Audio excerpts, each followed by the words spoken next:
প্রথম সেশনে হচ্ছে যে আপনাদের মনে থাকবার কথা, গত সপ্তাহে আমরা রিপিটেডলি ভিতরে এবং আপনাদের এখানে পুলিশ সংস্কার নিয়ে আলাপ করবার জন্য দাবি তুলেছিলাম।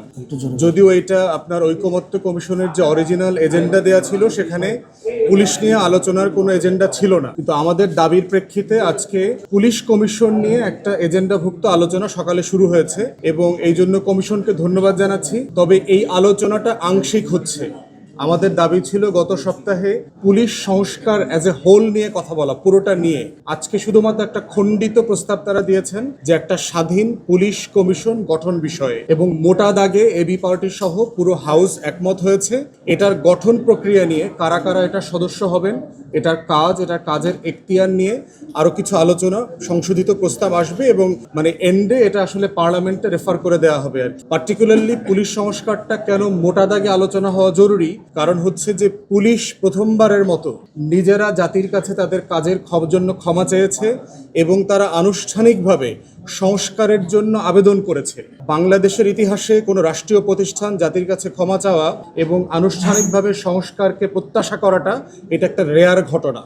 তো সেজন্য পুলিশের যারা সিনিয়র লিডারশিপ আছে ওনাদেরকে আমরা ধন্যবাদ জানাই এবং কমিশন এবং রাজনৈতিক দলগুলোর পক্ষে হচ্ছে এখানে এই প্রস্তাবনাটা রেজ করাটা জরুরি ছিল। যে কাঠামোটা প্রস্তাব করা হয়েছে, মোটা দাগে একজন সাবেক আপিল বিভাগের বিচারপতি, তারপরে হচ্ছে একজন সিনিয়র পুলিশ কর্মকর্তা, দুজন সিনিয়র পুলিশ কর্মকর্তা, তারপরে হচ্ছে সরকারি দল, সংসদে বিরোধী দল, ওনাদের প্রতিনিধি, আইনজীবী, মানবাধিকার কর্মী, এই ফরম্যাটে করা হয়েছে। এইখানে আমাদের এবি পার্টির পক্ষ থেকে কিছু সংশোধনী প্রস্তাব আছে। আমরা বোধ করছি যে দুইজন পুলিশ কর্মকর্তা সিনিয়র লেভেলে না রেখে, আপনারা জানেন যে পুলিশের ফরমেশনে 2,14,000 সদস্য আছে, তার ভিতরে 2,06,000 হচ্ছে যারা বিসিএস না, কনস্টেবল, সাব ইন্সপেক্টর, ইন্সপেক্টর এই লেভেলের, এবং তারাই কিন্তু মেইনলি পুলিশিংটা করেন, তারাই মেইনলি থানাতে দায়িত্ব পালন করেন, ওসির দায়িত্ব পালন করেন।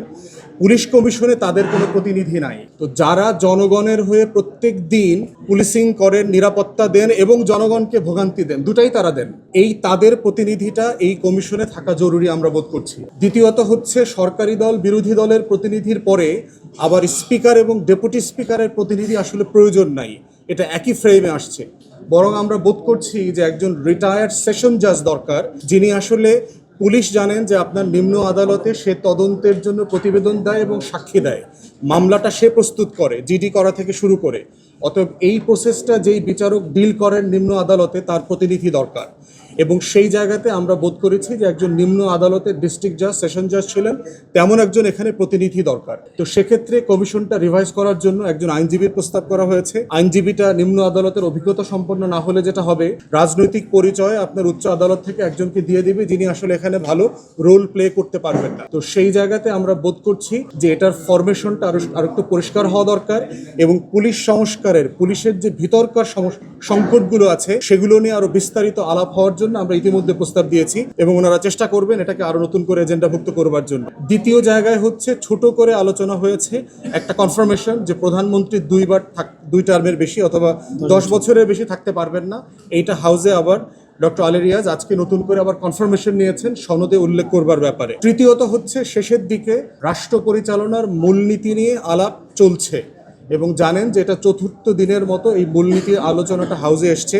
সেখানে মোটা দাগে ডানপন্থী এবং বামপন্থীদের ভিতরে ব্যাপকভাবে বিতর্ক চলছে। 72-এর সংবিধানের মূলনীতি বনাম 72-এর সংবিধানের বাইরের মূলনীতি, চতুর্থ সংশোধনীর আগের সিচুয়েশন এবং পঞ্চম সংশোধনীর মূলনীতি। সেখানে বিএনপির সালাউদ্দিন ভাই যে প্রস্তাবটা দিয়েছেন সেটা আমাদের কাছে যৌক্তিক মনে হয়েছে যে কমিশন 4টা নতুন মূলনীতি প্রস্তাব করেছে। স্বাধীনতার ঘোষণায় পত্রে উল্লেখিত 3টা মূলনীতি, সাম্য, মানবিক মর্যাদা এবং সামাজিক সুবিচার, সাথে গণতন্ত্র এবং ধর্মীয় স্বাধীনতা ও সম্প্রীতি। বলা হচ্ছে যে এই 5টা থাকবে।